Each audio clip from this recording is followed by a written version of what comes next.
menyampaikan terima kasih kepada Gembala Sidang, Bapak dan Ibu yang telah melibatkan saya dan menugaskan saya untuk pelayanan pemberitaan firman Tuhan pada pagi hari ini. Terima kasih. Tema khotbah kita pada pagi hari ini yakni menjunjung tinggi firman Tuhan atau firman Allah. Menjunjung tinggi, kata menjunjung tinggi ini menempatkan di atas segala-galanya, menjadikan standar, menjadikan tolok ukur. Firman Tuhan segalanya, itu bahasa sederhana dari arti menjunjung tinggi, mengedepankan, mengutamakan, menjadikan prioritas firman Tuhan dalam kehidupan kita. Bapak Ibu sekalian, terkait dengan tema tahunan GKI Jaka Setia mengenai mempermuliakan nama Tuhan dan melalui dan olehnya kehendak Tuhan terlaksana. Tema bulan Maret berkenaan dengan kepenuhan Roh Kudus atau dipenuhi Roh Kudus.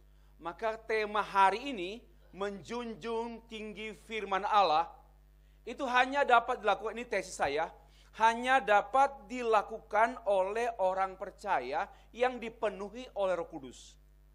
Karena menjunjung tinggi firman itu firmannya Allah. Yang bisa melakukan firman hanya Allah. Manusia tidak mungkin melakukan firman. Wong firmannya Allah kok. Tetapi Roh Allah ada pada kita. Roh itulah yang memungkinkan kita boleh menjunjung tinggi firman. Saya sudah katakan tadi ya. Menjunjung tinggi firman itu memprioritaskan, menjadikan standar tertinggi, pertimbangan, perhitungan semuanya according to God's words, firman Tuhan. Itulah namanya menjunjung, menghormati, menghargai, memegang.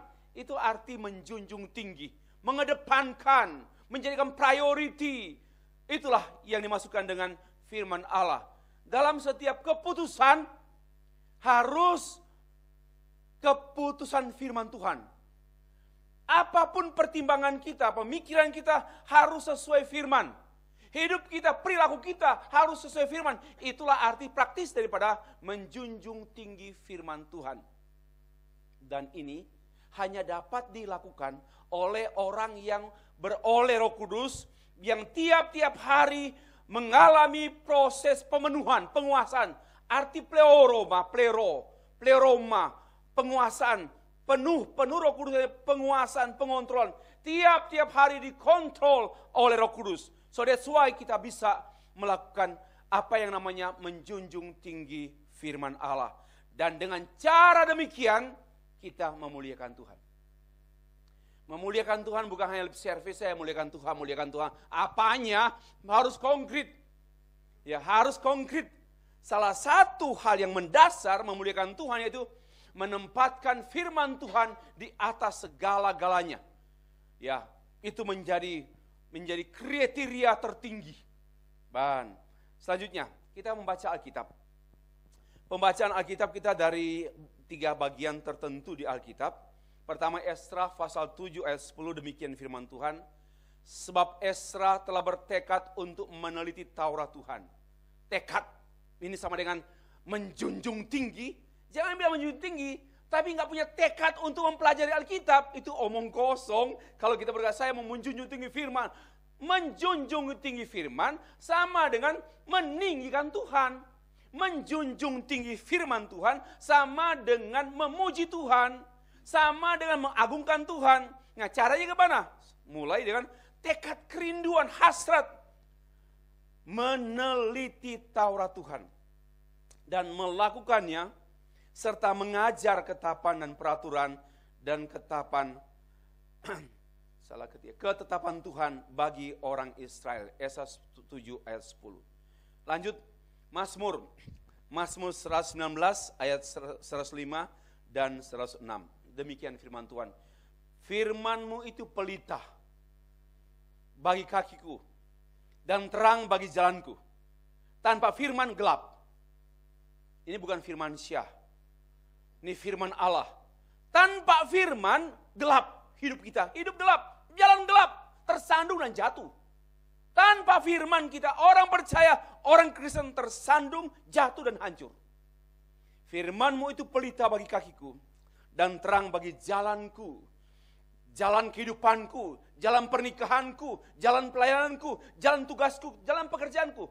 Apa saja, aku telah bersumpah dan aku akan menepatinya untuk berpegang pada hukum-hukum-Mu yang adil. Terakhir, 2 Timotius pasal 3 ayat 14 sampai 17, demikian firman Tuhan.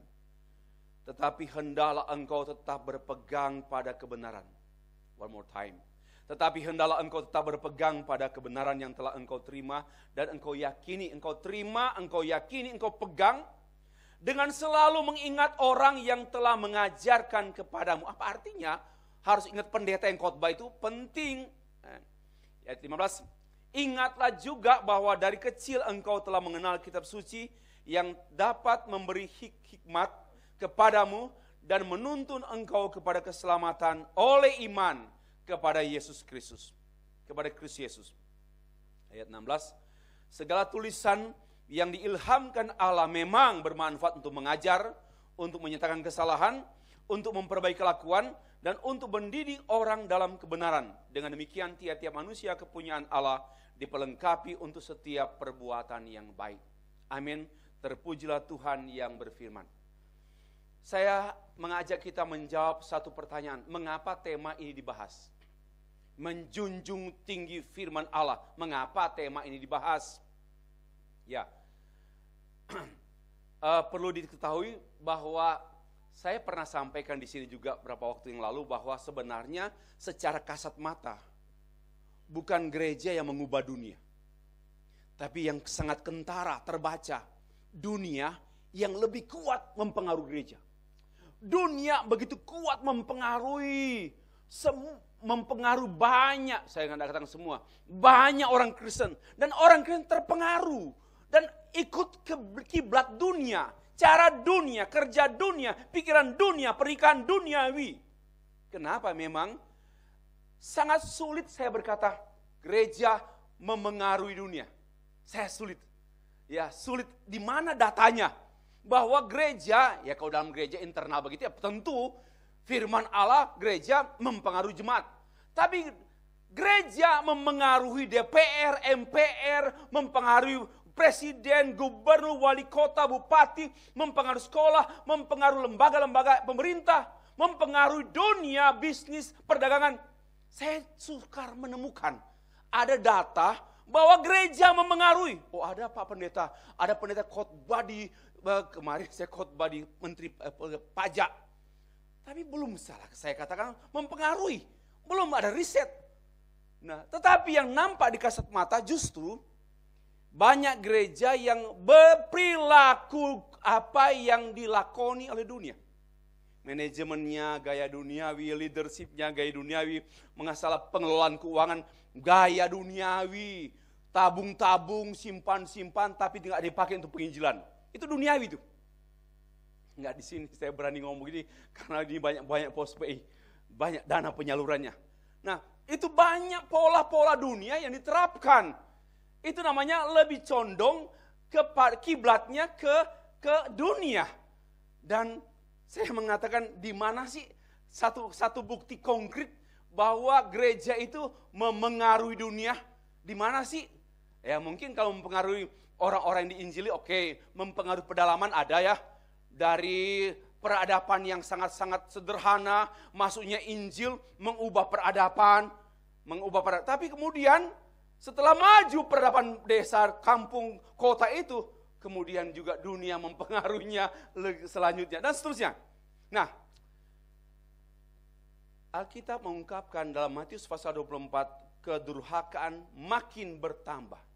Berarti dunia ini makin hari makin bertambah jahat, bertambah durhaka. Juga Efesus pasal 5:16, hari-hari ini jahat. Hari-hari ini jahat, presentis. Terus jahat tiap-tiap hari. Kita berada di tengah-tengah dunia yang hari-hari ini jahat. Ya, mengapa membahas tema ini? Mengapa membahas menjunjung tinggi firman? Mari saya ajak kita melihat beberapa pudarnya kebenaran. Kalau ini di buku saya, tapi saya ambil ringkasannya demikian. Ada 5 hal, boleh buka saya sekaligus. Coba ya, ini mindset cara pikir dunia yang sedang berlaku di seluruh dunia. Yang benar itu yang banyak. Betul? Demokrasi. Yang benar, yang banyak. Ini masih oke saja sih. Yang kedua, yang benar itu yang kuat, Pak. Siapa kuat, dia benar. Yang benar itu yang baik, Pak. Pokoknya baik, benar. Tapi kan kebaikan itu kan tidak bisa kita jadikan standar. Kebenaran jadi standar baik. Dibalik, kebenaran standar baik. Tapi terbalik, kebaikan standar kebenaran. Ini kan rusak, dunia sedang dirusak. Dan memang sedang rusak, semakin rusak. Pak, yang benar itu pokoknya yang menyenangkan. You senang, gue senang, benar. Beri kemuliaan bagi Tuhan, setan. Kamu gitu loh. Yang benar itu yang jalan tengah lah. Win-win solution. 50-50. Ojo berantem lah. Biar kita benar semua. Ojo berantem. Bukan itu penerapannya. Memang jangan berantem bukan karena win-win solution. Jangan berantem karena merendahkan diri dua-duanya di bawah kebenaran. Bukan win-win, oke? You 50, ini bisnis. Jangan berantem ya. Kamu dapat 5M, 1M. Kamu eman. Itulah yang sedang mengatur cara pikir dunia. Munculnya di perdagangan, di dunia bisnis, kemudian mempengaruhi ke dunia luas, bahkan ke parlemen dan ke gereja. Itu saya ambil dari John Roland J. Sider dalam buku yang berjudul The Scandals of Evangelical Conscience. Ya, itu buku saya tidak mengarang-arang, tetapi hasil penelitian seorang PhD Roland J. Sider. Lanjut. Pudarnya kebenaran di era pasca modern. We are living in the era of postmodern ya. Yang lalu modern, but now we are living in the postmodern era. Dan postmodern era punya masyarakat yang juga berpikirnya sudah berubah. Benar itu tergantung siapa yang putuskan. Benar itu ya tergantung sudut pandang. Your perspective, and your perspective, their perspective, my perspective. So, berarti tidak lagi satu kebenaran absolut, but depend on perspective. Wow, kebenaran itu juga tergantung dari apa? Pilihan kita. If this is your choice, it's okay. Right for you, according to your choice, menurut pilihanmu. Dan itu yang sedang, apalagi remaja sedang dirusak dan dirasuk oleh pikiran-pikiran seperti ini. Maka itu remaja Kristen yang malas ke gereja sudah hancur. Tapi kalau remaja Kristen, karena dia akan berilmu di SD, SMP, SMA. Dan terus bergulat dengan pikiran-pikiran yang sedang memengaruhi anak-anak kita. Maka jahatlah engkau orang tua yang tidak mendidik anak-anak dalam Tuhan. Itu absolut. Mengapa saya bawa anak saya? Biarpun mereka sudah mulai nenek. Ya mereka sudah usia. Tapi saya mau mereka ikut. Dengar saya mengajar. Dengar saya khotbah. Kapan lagi? Memang di rumah juga kami ada ibadah. Tapi ini momentum, after that mereka married, mereka pergi. Siapa lagi mau atur mereka? Ini tanggung jawab orang tua. Bapak Ibu yang kita sedang disuguhi anak, not only anak-anak kita ya, anak muda, but also kita semua sedang disuguhi cara pikir dunia yang akrab. Seperti di luar ini dianggap ekstrim, di luar ini dianggap aneh. Ini yang aneh. Coba, benar itu tergantung suka atau tidak suka. If you like, it's truth. Itu benar, itu kebenaran.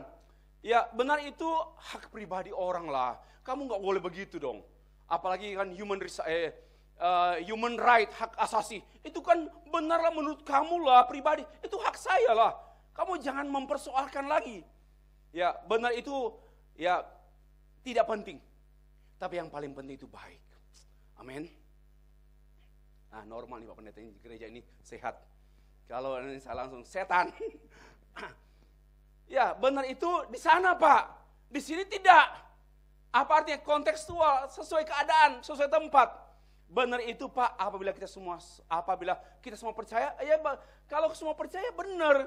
Kalau belum ada konsensus, belum ada kesepakatan, ya enggak benar. Jadi benar itu karena kesepakatan. Wow. Benar itu apa yang kita inginkan. Kalau kamu ingin, ya itu benar bagimu. Janganlah kamu berkata benar kalau kamu tidak inginkan. Dan masih banyak lagi yang akan muncul. Benar bagimu, bagi diriku. Masih banyak pokok-pokok mindset cara pikir dunia postmodern yang sedang memengaruhi sekaligus sedang memimpin anak-anak, khususnya anak muda, kepada cara pikir aneh. Maka tingkat bentrokan orang tua dan anak semakin tinggi, semakin intens. Karena cara pikir dulu yang modern, orang tua jelas absolut. 2 tambah 2, 4. Anak-anak salah mama, kurang populer itu. 2 tambah 2 semau kue, 8, biar menguntungkan. Cara anak muda sekarang berubah sekali. We are living, kita hidup di zaman yang makin bengkok, yang makin gelap. Karena itu memang tuntutan menjunjung tinggi firman adalah satu tuntutan yang absolut, nggak bisa ditawar-tawar dan tanpa kompromi. Pak, apa sih buktinya kalau gereja sudah berubah? Next. Hasil penelitian oleh George Barna dalam tulisannya The End of the Absolutes, diterbitkan tahun 2016, ada 66% orang Kristen menolak kebenaran moral absolut. Ya, menolak mulai kebenaran yang mutlak, yang tidak bisa tawar-tawar, sudah ditolak oleh orang Kristen. Itu 66%, sangat tinggi. Itu orang Kristen. Perceraian nggak mutlak Pak, boleh cerai. Itu masih banyak yang hal-hal amoral, hubungan seks di luar nikah, nggak apa-apa. Asal dia mau, nggak ada pemaksaan. Dia mau, aku mau, yang mau. Hari mau. Mbak Hari mau, Mbak Hari. Mas Hari mau. Maut. Itu yang terjadi. Lanjut lagi, Roland J. Sider membuat penelitian bahwa kaum muda Kristen 46% menganggap hubungan seks sebelum nikah biasa. Hasil penelitian George Barna tahun 2000, sudah lebih lama. 27% Kristen Injili bercerai, sedangkan pasangan ateis bercerai hanya 22%. Berarti lebih berprestasi kesetanan orang Kristen. 27% bercerai loh. Sedangkan ateis itu hanya 22%.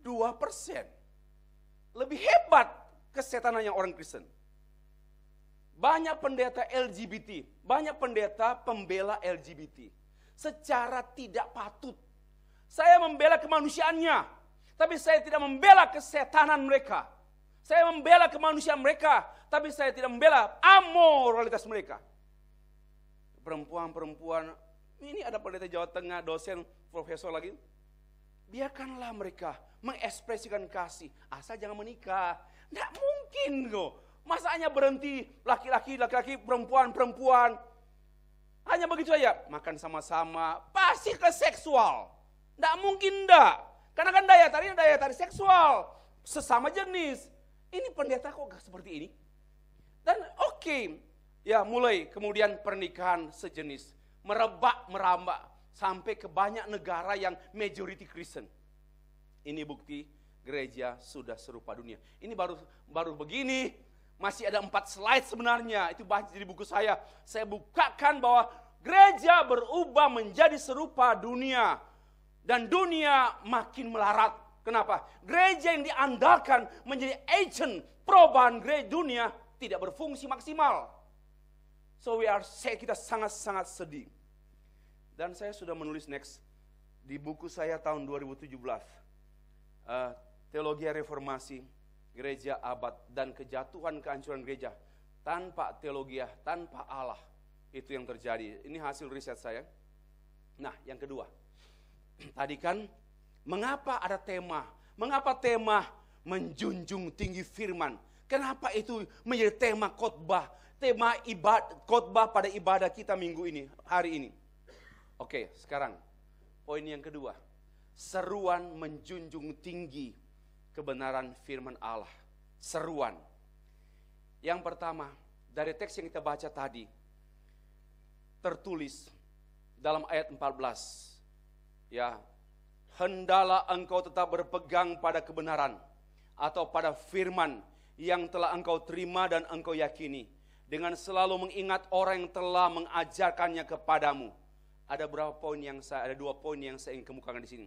Yang pertama, seruan untuk menjunjung tinggi firman, yaitu berpegang pada, pegang. Jadikan pegangan. Apa arti menjunjung tinggi firman? Jadikan dia pegangan. Kalau kita tanpa berpegangan, kita jatuh. Apa artinya? Tanpa firman pasti jatuh. Maka itu apa arti menjunjung tinggi? Menjunjung tinggi, pegang, klaim firman Allah. This mine. Ini firman Allah bagiku. Kita klaim. Karena itu saya menulis bahwa Alkitab itu sebenarnya buku pegangan. Jangan hanya dipegang-pegang. Yang bukan hanya dipegang-pegang, tapi pegangan itu apa artinya? Petunjuk hidup. Atau dalam bahasa Inggris, handbook. The Bible is my handbook. Apa arti handbook? Petunjuk hidup. Tanpa petunjuk, saya nggak hidup. Tanpa petunjuk, saya hancur. Ada guide, ada guidance, ada instruction. Itulah Alkitab. Apa artinya menjunjung tinggi kebenaran? Jadikan Alkitab sebagai petunjuk hidup. Saya memang kanak-kanak dalam beralkitab. Saya katakan, saya dengan Alkitab kanak-kanak. Sejak saya mengambil keputusan ikut Tuhan, sampai sekarang dan melayani Tuhan, mungkin sudah hampir 40 tahun atau 42 tahun. Masih muda, kelihatan. Tapi dalamnya sudah keropos. Saya kanak-kanak. Saya bilang, Tuhan, kalau engkau tidak berfirman, saya enggak studi. Tuhan, kalau engkau tidak berfirman, saya enggak menikah. Itu apa saja. Dan saya tidak berbohong. Saya bicara sebagai hamba Tuhan di hadapan Allah. Sejak saat itu sampai hari ini, segala suatu keputusan saya mau firman Tuhan dulu. Dan saya sangat bersyukur. Hidup saya diatur firman, bukan saya mengatur firman. Firman yang mengatur saya. Dan betapa ringannya hidup. Walaupun tugas banyak, tapi ringan. Kenapa? Diatur oleh firman. Ya, saya menikah dengan istri saya 32 tahun yang lalu, 33 tahun yang lalu. Saya mendapat firman dari Kejadian. Bukan cari-cari, kasih firman untuk menikah Tuhan. Enggak. Bukan cari, memang muncul dengan perenungan pribadi tiap hari. Nah itu jawaban Tuhan. Minggu lalu Tuhan pun bicara. Saya mengundurkan diri dari satu ketua sinode. Saya mengundurkan diri. Saya nggak tahu. Tapi ada satu dorongan. Kamu akan terima tugas besar. I don't know. Saya pun nggak mencalonkan diri. Orang bertanya, Pak gimana? Saya tidak mencalonkan diri. Dengar kalau direkam. Biar semua orang tahu. Orang pasti maju. Enggak, saya tidak mencalonkan diri. Dan saya tidak kampanye. Menjelang pemilihan nama saya disebut. Saya tidak nolak. Itu saja. Tapi sudah ada firman mendahului saya. Betapa indahnya Bapak Ibu hidup dengan firman. Junjung tinggi firman. Jangan hanya lip service. Dengan lagu-lagu kita. Ku junjung-junjungan. Tapi alami tiap-tiap hari firman itu. Bapak Ibu. Itu namanya pegangan. Handbook. Ya. The Bible is my handbook. Saya buka Alkitab, buka kehidupan saya. Don't open your life, but open the Bible and you know your life. Itu penting sekali. Bapak Ibu, yang kedua, mengingat orang yang telah mengajarkan kepadamu. Menjunjung tinggi firman. Kata pengajar di situ, kembali. Pengajar adalah contoh, model. Dan ini sangat mudah mengingat. Saya masih mengingat dosen-dosen saya mengajar saya, mengingat pendeta-pendeta saya mengajar saya. Mereka mengajar dan firman itu ada pada hidup mereka. Not only ada pada mulut mereka, tapi pada hidup mereka. Dengan selalu mengingat orang yang telah mengajarkan kepadamu. Allah memakai alat-alat khusus untuk kita menjunjung tinggi firman.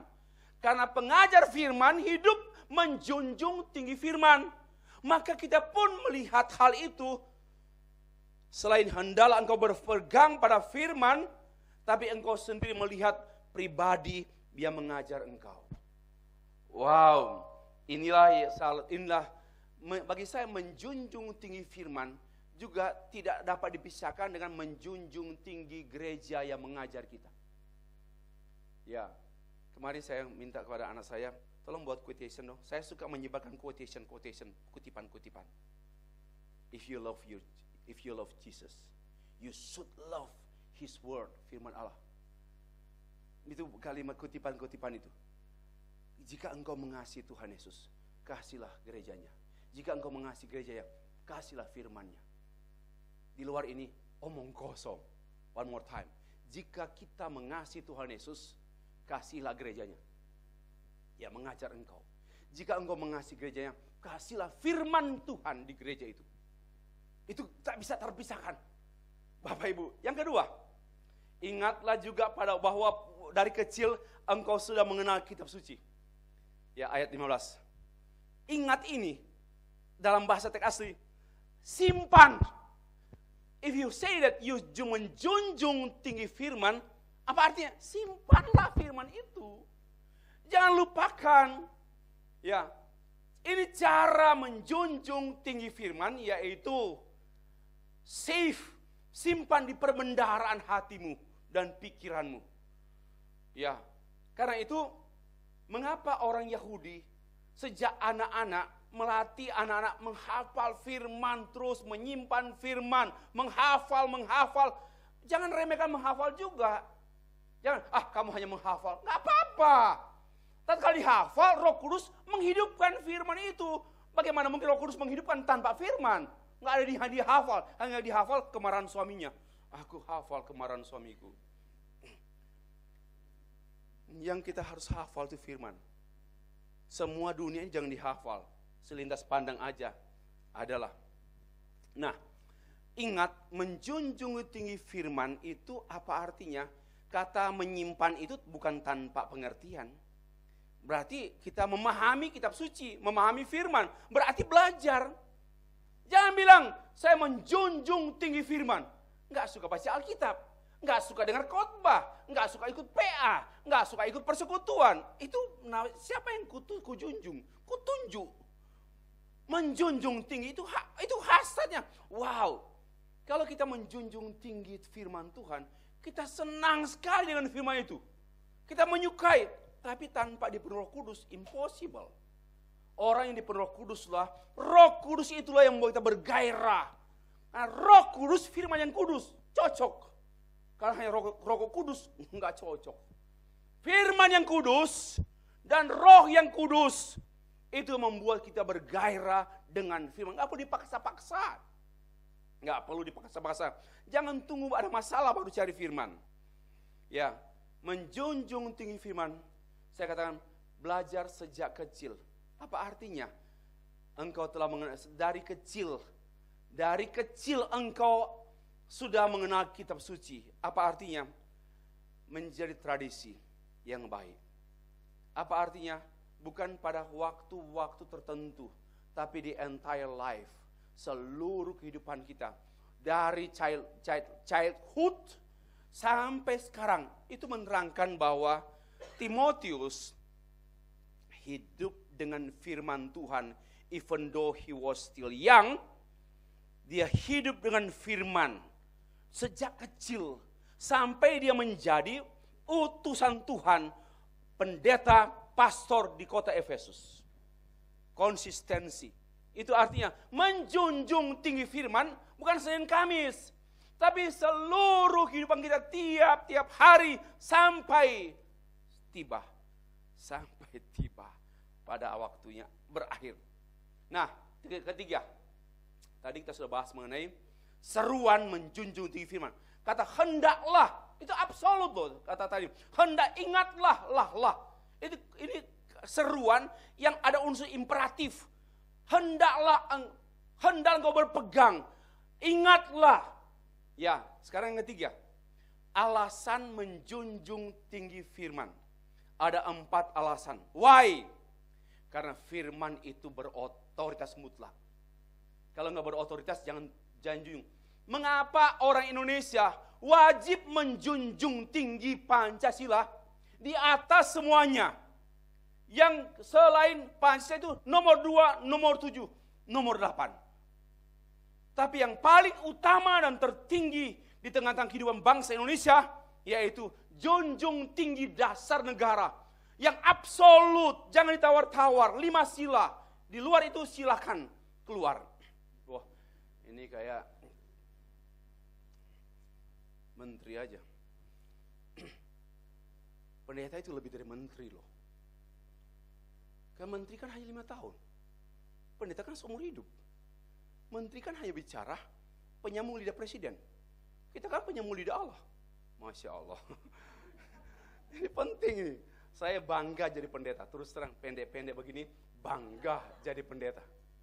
Saya pulang dari studi dari luar, ada orang mau tawarkan jadi direktur. Alah, kamu itu merusak. Ini enggak ada yang mengganti saya di sini. Saya sangat bersyukur saya menjadi hamba Tuhan. Walaupun dulu saya paling benci hamba Tuhan. Saya orang kampungan, pendeta, dasinya enggak ganti-ganti, merah terus itu. Lalu jenggotan, kemudian nasi tertinggal di jenggot. Siapa tertarik pendeta seperti itu?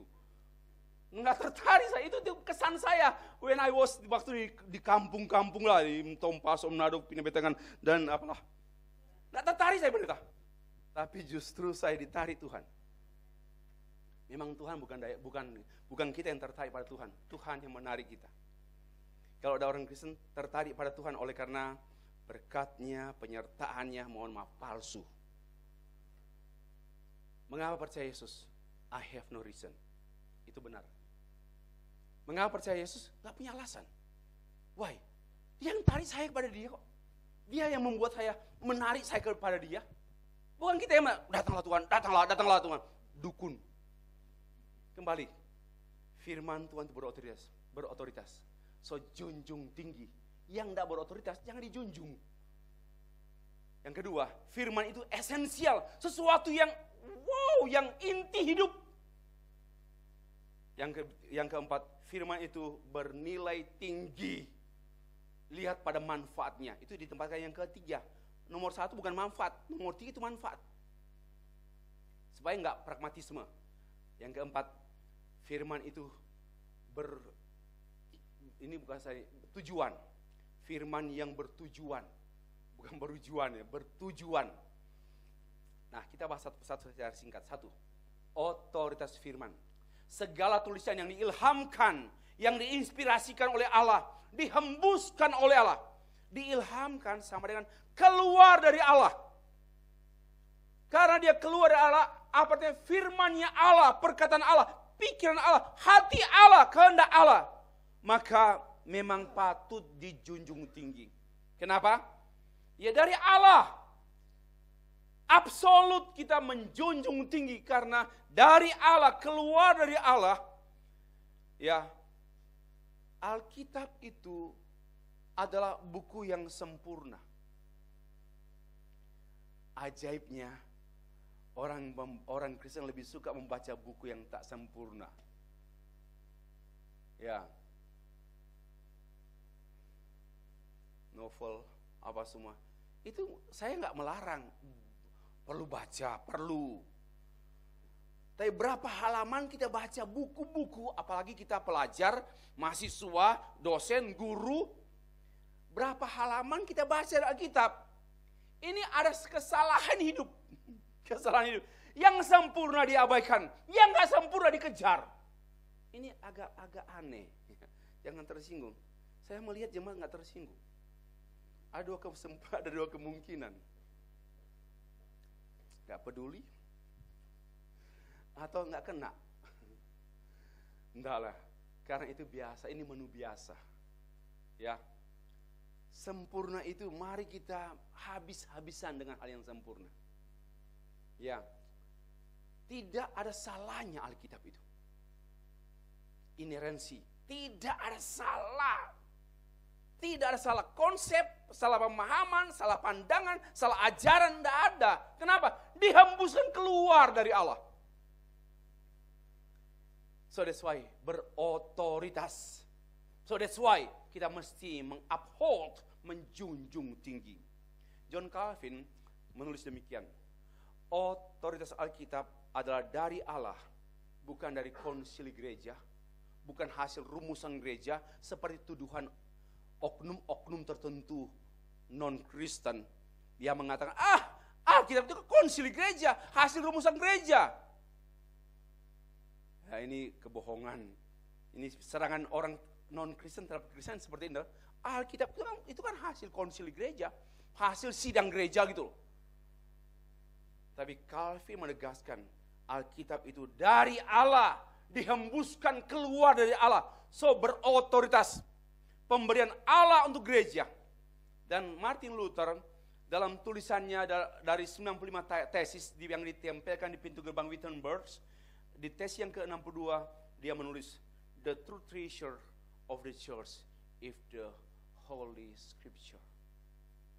Kekayaan yang sebenarnya orang Kristen itu, gereja adalah kitab suci. Itu true treasure. Kekayaan yang sebenarnya. Kekayaan saya dan saudara yang sebenarnya itu apa? Kitab suci. One and only treasure, the true treasure. Kekayaan sebenarnya. Tapi kenyataannya itu menjadi sesuatu yang kurang dia perhatikan. Bapak, yang kedua, esensi firman. Kitab suci dapat memberi hikmat, itu dalam ayat 15, dan menuntun engkau kepada keselamatan oleh iman kepada Kristus Yesus. So that's why, kalau hal yang esensial, yang sangat jantungnya, yang sebenarnya, maka dijunjung tinggi. Mengapa kita menjunjung tinggi firman? Karena itu mengandung hal yang esensial. Apa itu? Keselamatan. Apa sih inti dunia ini? Apa inti dunia ini? Kesejahteraan? Salah sekali. Inti dunia keselamatan. Apa sih inti hidup saya? Keselamatan. Untuk apa seorang memiliki seluruh dunia ini tapi jiwa yang melayang, jiwa yang binasa? Itu arti firman Tuhan. Untuk apa kita memiliki seluruh dunia ini tapi nyawa kita binasa? So karena itu inti hidup saya, inti hidup kita semua, keselamatan. Dan keselamatan itu adalah from the Bible, dari Alkitab. Alkitab menuntun engkau pada keselamatan, yaitu membawa kita mengenal penyelamat, Yesus Kristus. Bukan kesejahteraan. Sukses, bahagia, senang, itu sebenarnya bukan inti hidup kita. Inti hidup kita bukan senang, bukan bahagia, bukan sukses. Tapi inti kehidupan kita yaitu salvation. Nah, orang yang beroleh selamat pasti dipelihara Tuhan dengan sukses, bahagia. Itu kelengkapan saja itu. Bukan yang penting itu, hanya tambahan. Cari dahulu kerajaan Allah. Apa itu? Salvation in Christ Jesus. Lalu yang semuanya namanya sukses, bahagia, punya anak, punya peliharaan, babi bukan peliharaan perempuan laki ya, punya kesenangan, itu tambahan. Semua kesenangan, kebahagiaan, kesuksesan tanpa Kristus sia-sia. Sekali lagi, semua kebahagiaan, kesuksesan, dan kesenangan tanpa Kristus, tanpa keselamatan, mohon maaf, nggak lebih daripada binatang. Mungkin lebih untuk binatang. Binatang mati, nggak masuk surga, masuk neraka, nggak masuk.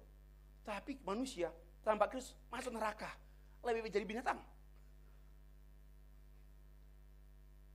Coba pikirkan, binatang mati hilang, nggak tahu cari mana. Jangan cari hantunya Dogi, nggak ada hantunya Dogi. Saya mungkin bicara ini perbandingan saja, tentu tidak seperti itu. Tapi kebangetan gitu loh, orang yang mengejar harta, mengejar bahagia, mengejar senang tanpa keselamatan, anjing. Lebih baik Alkitab memberi pengetahuan yang tertinggi, yaitu hikmat. Wisdom itu mengandung dua unsur, spiritual understanding, ya, pengertian rohani. Wisdom itu juga spiritual deed, tindakan rohani. Lebih daripada perhitungan matematika, science and philosophy. Science and philosophy hanya filosofikan ide, konsep yang nggak real. Hanya berpikir tentang konsep yang baik.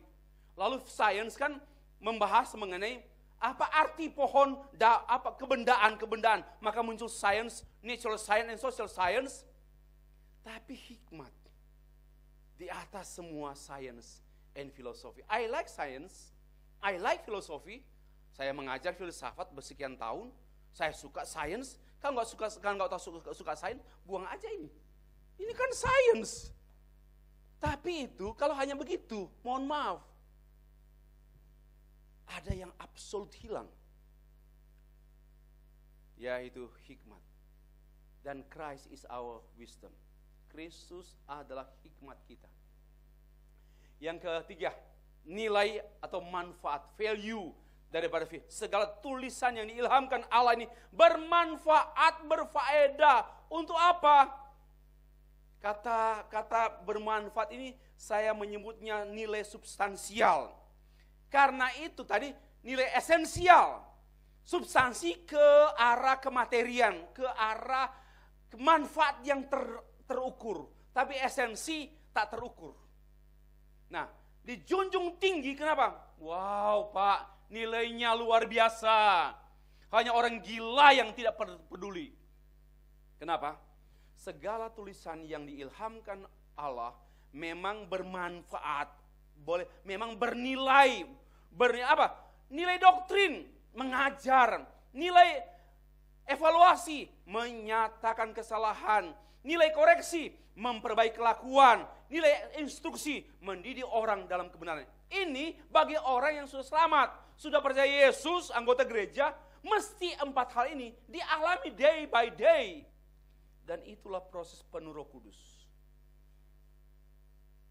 Allah memenuhi kita dengan rohnya. Melalui apa? Nggak mungkin kosong, penuh Roh Kudus kosong. Pasti penuh firman. Firman yang memenuhi kita diajarkan dari doktrin. Diajarkan dalam gereja, dipenuhi oleh doktrin. Nggak gampang diombang-ambingkan. Saya punya pengajaran.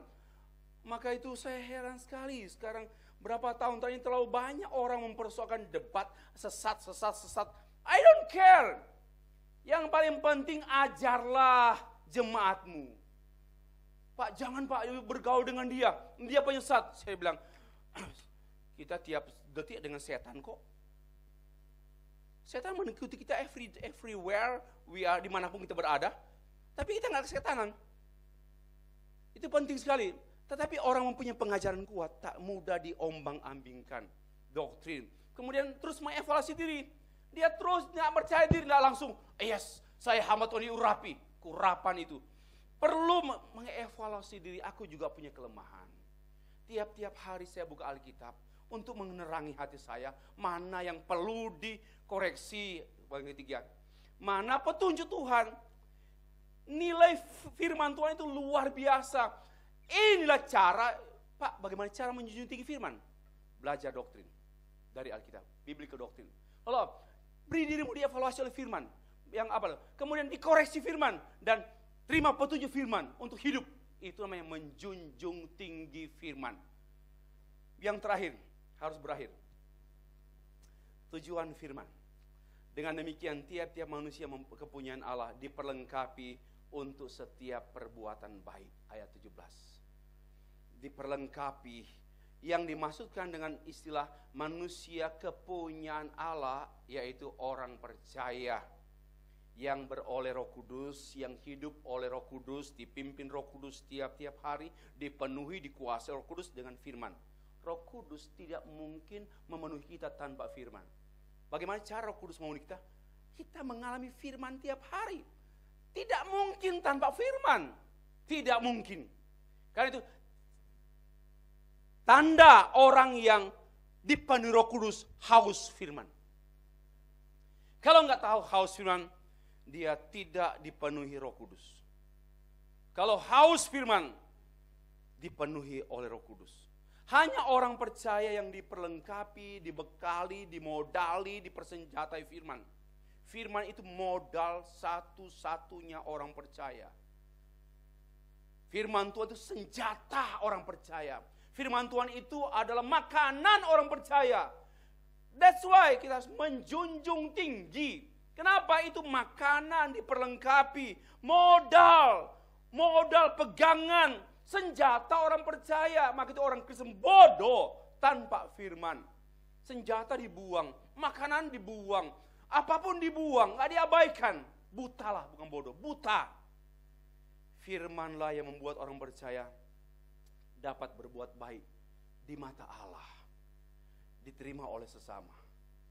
Banyak perbuatan baik yang tidak berkenan kepada Allah. Dengar baik-baik. Banyak perbuatan baik hanya berkenan di mata sesama.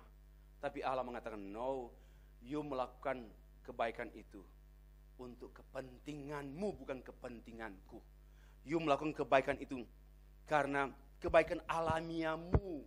Harusnya kebaikan Roh Kudus, buah Roh Kudus, kebaikan harusnya terungkap. Orang yang dipenuhi Roh Kudus, maka kebaikannya terekspresi, yaitu buah Roh Kudus, kebaikan pada sama, dialami oleh sama, luar biasa. Penutup. Cara menjunjung, ini kesimpulan, di penutup ini ada kesimpulan. Cara menjunjung tinggi firman Allah, yaitu memahaminya, mengalaminya, mentaatinya, memegangnya tanpa kompromi. Jangan berkompromi dengan dunia gelap ini. Dan memberitakannya dan atau mengajarkannya. Itulah cara menjunjung tinggi firman. Yang kedua, poin yang kedua. Orang yang tidak menjunjung tinggi firman atau kebalikan pasti mengikuti dunia, diubah dunia, menurut dunia, dan binasa bersama dunia dan setan. Kita lihat kutipan dari Billy Graham. Most of all, yang paling utama, let the word of God, biarlah firman Allah memenuhimu dan membaharui pikiranmu setiap hari. Itulah penuh Roh Kudus. Penuh Roh Kudus artinya penuh firman tiap-tiap hari. When our minds are on Christ, pada waktu pikiran tertuju pada Kristus, setan hanya punya kesempatan kecil untuk bermanuver mengganggu kita. Tapi if we have no God's words in our mind, our heart, terlalu mudah kita dipermainkan oleh setan. Mari kita dipermainkan Tuhan. Saya lebih suka dipermainkan Tuhan. Ya, karena Tuhan juga main-main, bukan sembarang main. Dia main dengan kemuliaannya. Daripada dipermainkan setan. Terakhir, tantangan. Orang yang tidak menjunjung tinggi firman Allah adalah orang yang tidak memiliki firman. Gak melihat firman. Tidak memiliki firman.